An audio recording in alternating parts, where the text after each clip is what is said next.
Summer holidays vandachu, நம்ம GT Holidays vandachu. GT Holidays, South India's #1 travel brand. மார்க்கெட்லயே கம்மி சேதாரத்துல இன்னும் 1% தள்ளுபடி கொடுப்போம். ஓகே, வைரநக கேரட்டுக்கு 5000 தள்ளுபடி கொடுப்போம். தள்ளுபடி திருவிழா நாமக்கல்ல திருச்செங்கோடு மெயின் ரோட் எர்ணாபுரத்துல இருக்கிற ஸ்பைரோ பிரைம் பப்ளிக் ஸ்கூல்ல +2 போர்டு எக்ஸாம்ஸோட சேர்த்து நீட் அண்ட் ஜேஇ கோச்சிங்கும் கொடுத்துட்டு இருக்காங்க. நக்கீர நேயர்களுக்கு வணக்கம். அதிமுக பாஜக கூட்டணி பேச்சுவார்த்தை அடுத்த கட்டத்தை நோக்கி போயிருக்கா? ஓபிஎஸ்ஐ பற்றி இபிஎஸ் சொன்ன ஒரு கருத்து அது என்ன என்பது குறித்தும், ஆர்பி உதயகுமார் இப்பவே அமித்ஷாவை புகழ ஆரம்பிச்சிருக்காரு, அது என்ன விதமான புகழ்ச்சி என்பது குறித்தும், இன்னைக்கு அதாவது அதிமுக தலைவர்களை தொடர்ந்து இன்னைக்கு தமிழக பாஜக தலைவர் டெல்லிக்கு போயிருக்காரு. அவரோட அடுத்த கட்ட நகர்வு எப்படி இருக்கும் அப்படின்றத குறித்தும், கர்நாடகாவை சேர்ந்த ஒரு மிக முக்கியமான பாஜக தலைவரை கட்சி நீக்கி இருக்காங்க, அதோட பின்னணி என்பது குறித்தும் இன்னைக்கான நிகழ்ச்சியில பார்க்கலாம். Welcome to sensation.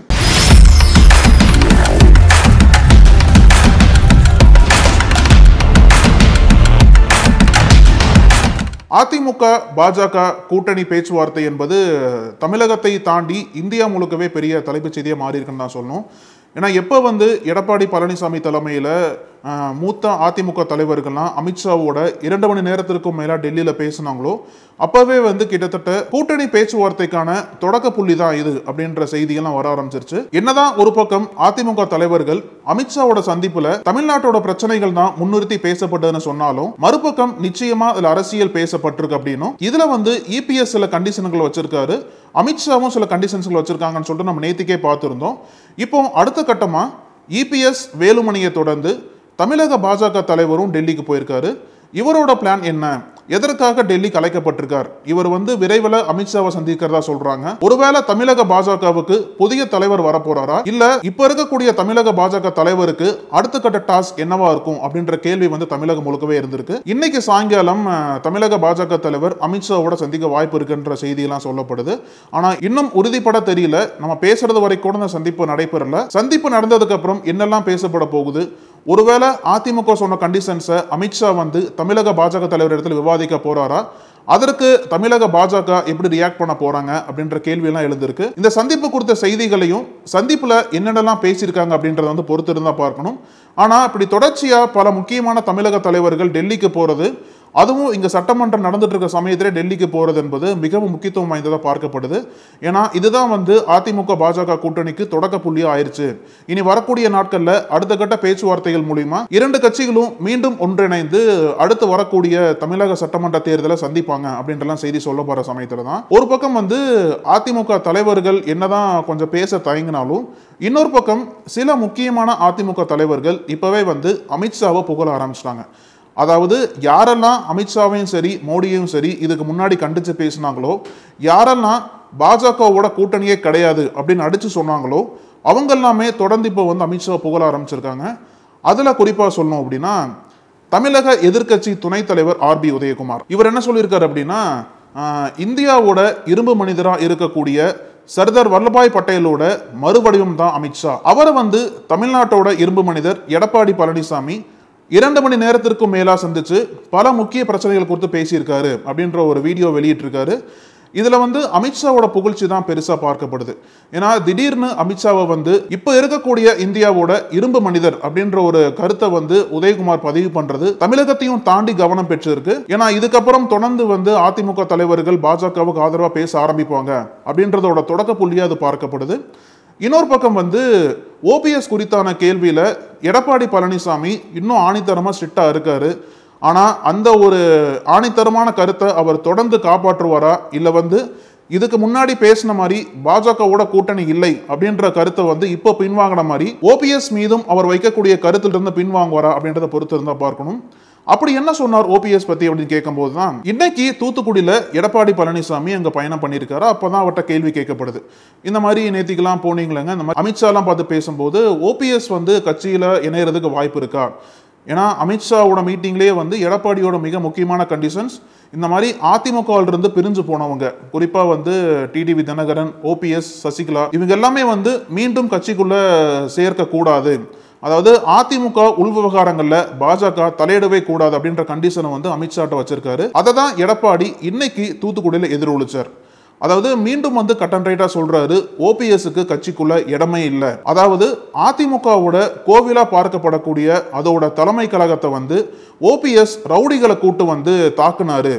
எப்போ இந்த மாதிரி ஒரு காரியத்தை செஞ்சாரோ அப்பவே வந்து அதிமுகவில் இருக்கிறதுக்கான தகுதியை ஓபிஎஸ் இழந்துட்டாரு.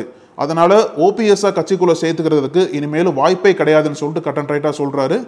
ஆனா வரக்கூடிய நாட்கள்ல பாஜக எப்படி இவங்களை கொண்டு போக போறாங்க, ஒருவேளை இப்ப இருக்கக்கூடிய கணக்குப்படி பாஜகவுக்கு அதிமுக கொடுக்கக்கூடிய இடங்கள்ல ஓபிஎஸ் போட்டி போடுவாரா அப்படின்லாம் பல கேள்விகள் இருந்திருக்கு. இப்போ ஒரு பக்கம் வந்து அதிமுக பாஜகவுக்கு நடுவில் இவ்வளவு குழப்பங்கள் போயிட்டு இருக்கு. இவங்களோட அடுத்த கட்ட நகர்வு எப்படி இருக்க போகுது, வரக்கூடிய நாட்கள்ல கூட்டணியை உறுதிப்படுத்த போறாங்களா, இல்ல வந்து என்ன மாதிரி அரசியல் பண்ண போறாங்க அப்படின்ற பல கருத்துக்கள் ஒரு பக்கம் போயிட்டு இருக்கிற சமயத்துல இன்னொரு பக்கம் வந்து கர்நாடகால பாஜக தலைமை ஒரு மிக முக்கியமான பாஜக தலைவரை கட்சியிலிருந்து நீக்கி இருக்காங்க.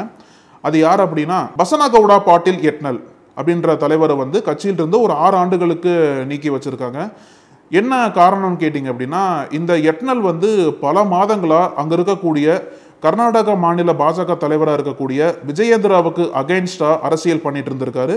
குறிப்பா சொல்லணும் அப்படின்னா விஜயேந்திரா இந்த பதவிக்கு வர்றதுக்கு மிக முக்கியமான காரணமே அவரோட தந்தையா இருக்கக்கூடிய எடியூரப்பா தான். எடியூரப்பா வந்து பாஜகவில் மிக மூத்த தலைவர். அது மட்டும் இல்லாம கர்நாடகத்தோட முன்னாள் சிஎம்மா இருந்திருக்காரு. எடியூரப்பாவை வச்சுதான் விஜயேந்திரா வந்து கட்சி பதவிக்கே வந்திருக்காரு. விஜயேந்திரா இப்பதான் முதல் டைம் எம்எல்ஏ. அதுக்குள்ள வந்து மாநில அந்தஸ்துள்ள பதவியை வந்து பாஜக கொடுத்திருக்கு அப்படின்னா அதற்கு மிக முக்கிய காரணம் அவரோட தந்தையா இருக்கக்கூடிய எடியூரப்பா தான். வேற எந்த தகுதியும் அவர் கிடையாது அப்படின்ற போர்க்கொடியை வந்து எட்னல் தூக்கி இருக்காரு. இது பல மாதங்களா அங்க வந்து உட்கட்சி பூசலா தொடர்ந்து போயிட்டு இருந்தது. இவரோட கருத்துப்படி என்ன சொல்றாரு அப்படின்னா, விஜயேந்திராவுக்கு வந்து எந்த அனுபவமே கிடையாது, அனுபவமே இல்லாத ஒருத்தர் வந்து எப்படி நீங்க வந்து மாநில தலைவராக வச்சிருப்பீங்க அப்படின்ற கேள்வியை வந்து எட்னல் தொடர்ந்து கேட்டே வந்திருக்காரு. இதற்கு ஒரு பக்கம் எட்னலுக்கு பயங்கர ஆதரவு இருந்தது. என்னன்னா முன்னாள் பாஜக அமைச்சர்கள் நிறைய பேர் வந்து எட்னல் பின்னாடி நின்று விஜயேந்திராவுக்கு அகைன்ஸ்ட் அரசியல் பண்ண ஆரம்பிச்சாங்க. இது கர்நாடகத்தில் அங்க இருக்கக்கூடிய பாஜகவுக்கு பெரிய ஒரு நெருக்கடியா ஆரம்பிச்சது, பெரிய ஒரு பின்னடைவா போச்சு. ஏன்னா இந்த ஒரு உட்கட்சி பூசலால அங்க வந்து காங்கிரஸ் அரசுக்கு அகைன்ஸ்டா அரசியல் பண்ண முடியல. என்னதான் வந்து ஸ்ட்ராங்கா வந்து அரசியல் பண்ணாலும் இந்த உட்கட்சி பூசல தான் அதிகம் கவனம் பெறுது. அதனால வந்து இந்த உட்கட்சி பூசல் தொடர்ந்து போச்சு அப்படின்னா கட்சிக்கு வந்து பெரிய ஆபத்து ஏற்படும், பெரிய பாதிப்பு ஏற்படும் அப்படின்ற காரணத்துக்காக இப்போ வந்து கட்சி தலைமை, அதாவது தேசிய தலைமை வந்து எட்னலை 6 ஆண்டுகளுக்கு வந்து சஸ்பெண்ட் பண்ணி வச்சிருக்காங்க. நீங்க கட்சியோட விதிகளை தொடர்ந்து மீறிட்டே வரீங்க அப்படின்ற காரணத்தை காட்டி இந்த பதவி நீக்கம் என்பது வந்திருக்கு. எட்னலை அடிப்படை உறுப்பினர் பதவியில் இருந்து கூட பாஜக தலைமை நீக்கி இருக்காங்க. இதுக்கு முன்னாடி எட்னலுக்கு வந்து 2 சோகாஸ் நோட்டீஸ்கள் கொடுக்கப்பட்டிருக்கு. உங்களோட இந்த எதிர்ப்புக்கு காரணம் என்ன அப்படின்றத வந்து விளக்குங்க அப்படின்ற மாதிரி கேட்டிருந்தாங்க. அவரும் அந்த சோகாஸ் நோட்டீஸ்க்கு வந்து ரிப்ளை பண்ணியிருந்தாரு. அந்த சோகாஸ் நோட்டீஸ் அடிப்படையில் நீங்க வந்து கட்சியோட அடிப்படை சட்டங்களை மீறுறீங்க அப்படின்ற காரணத்தை முன் வச்சு இந்த பதவி நீக்கம் என்பது வந்திருக்கு. இது குறித்து எட்னல் என்ன சொல்றாரு அப்படின்னா, யாரோ ஒரு சூழ்ச்சியின் காரணமாக தான் என்ன வந்து கட்சியிலிருந்து நீக்கி இருக்காங்க அப்படின்ற குற்றச்சாட்டை முன்வைக்கிறாரு. என்னதான் என்ன கட்சியிலிருந்து நீக்கினாலும் நான் வந்து தொடர்ந்து இங்க நடக்கக்கூடிய வாரிசு அரசியலுக்கு எதிராகவும் ஊழலுக்கு எதிராகவும் ஹிந்துத்துவாக்கு ஆதரவாகவும் நான் தொடர்ந்து வலுவா என்னோட பிரச்சாரத்தை பண்ணுவேன் அப்படின்ற ஒரு கருத்தை வந்து பதிவு பண்ணியிருக்காரு. எட்னலோட இந்த பதவி நீக்க விவகாரம் என்பது இந்தியா முழுக்கவே பெரிய அதிர்வுகளை ஏற்படுத்தியிருக்குன்னு தான் சொல்லணும். ஏன்னா கொஞ்சம் ஆண்டுகளுக்கு முன்னாடி தான் ஈஸ்வரப்பா அப்படின்ற தலைவரை பாஜக தேசிய தலைமை இந்த மாதிரி பதவி நீக்கம் பண்ணியிருந்தாங்க. அதை தொடர்ந்து எட்னலும் பதவி நீக்கம் பண்ணப்பட்டிருக்கிற செய்தி வந்து அங்க பெரிய அதிர்ச்சியை தான் ஏற்படுத்தியிருக்குன்னு சொல்லணும்.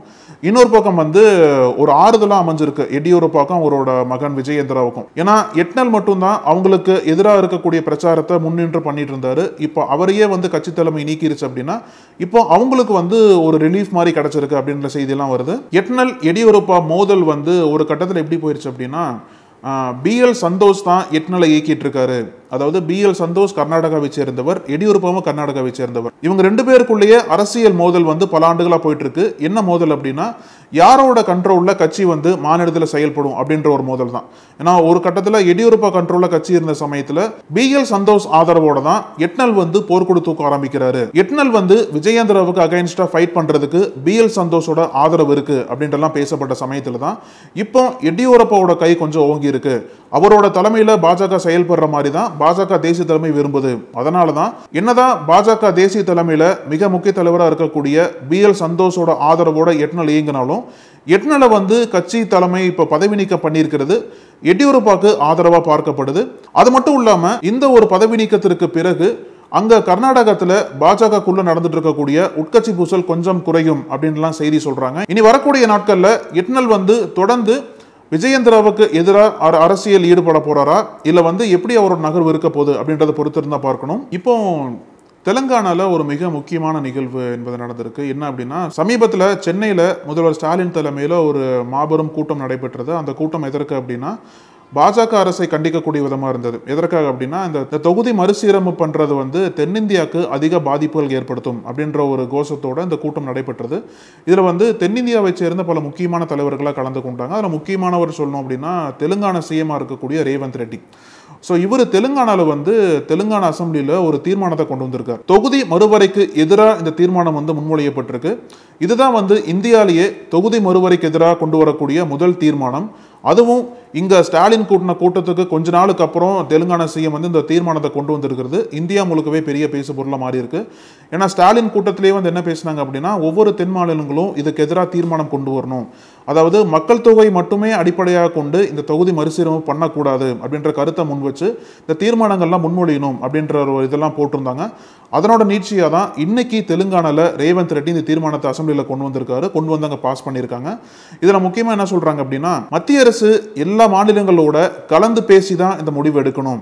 ஏன்னா தென் மாநிலங்கள் தொடர்ந்து மக்கள் தொகையை கட்டுப்பாட்டில் வச்சிருக்காங்க. அதுக்கான தண்டனையா இது அமைஞ்சிடக்கூடாது. மக்கள் தொகை அடிப்படையில மட்டும் தொகுதி மறுசீரமைப்பு பண்ணக்கூடாது அப்படின்ற கருத்தை ஆணித்தரமா முன் வச்சிருக்காங்க. அது மட்டும் இல்லாம இந்த ஒரு தொகுதி மறுசீரமைப்புல எல்லா சட்டங்களும் வெளிப்படையா இருக்கணும். பாஜக அரசு எல்லாத்தையும் சேர்ந்து எல்லாத்தையும் பேச்சுவார்த்தை பண்ணி தான் முடிவை எடுக்கணும் அப்படின்ற பல கருத்துக்கள்லாம் தீர்மானத்தில் முன்வைக்கப்பட்டிருக்கு. இதற்கு பாஜக அரசு எப்படி ரியாக்ட் பண்ண போறாங்க? இனி வரக்கூடிய நாட்கள்ல இந்த தீர்மானத்தை தொடர்ந்து பல தென் மாநிலங்களும் இதே மாதிரி தீர்மானத்தை கொண்டு வர போறதா சொல்லிட்டு இருக்காங்க. வரக்கூடிய நாட்கள்ல இந்த தொகுதி மறுவரை என்பது இன்னுமே பெரிய பேசு பொருளாக தான் மாற வாய்ப்பு இருக்கிறதா சொல்றாங்க. இன்னைக்கு பல முக்கியமான விஷயங்கள் பத்தி பார்த்தோம். நாளைக்கும் இதே மாதிரி பல முக்கியமான விஷயங்கள் பத்தி பார்க்கலாம். நன்றி. நக்கீரன் டிவிக்கு சப்ஸ்கிரைப் செய்யுங்கள். உங்கள் ஆதரவே எங்கள் பலம். ஆசிரியர்களுக்கு நண்பனாகவும் மாணவர்களுக்கு ஆசானாகவும் திகழும் தேர்வு வழிகாட்டி. ஒவ்வொரு பாடத்திற்கும் அனுபவமிக்க ஆசிரியர்களின் துல்லியமான தெளிவான விடைகள். CNC இருக்கு, தேர்வு பயம் எதற்கு? இது தீரன் பப்ளிஷிங் ஹவுஸ் விற்பனை வெளியீடு.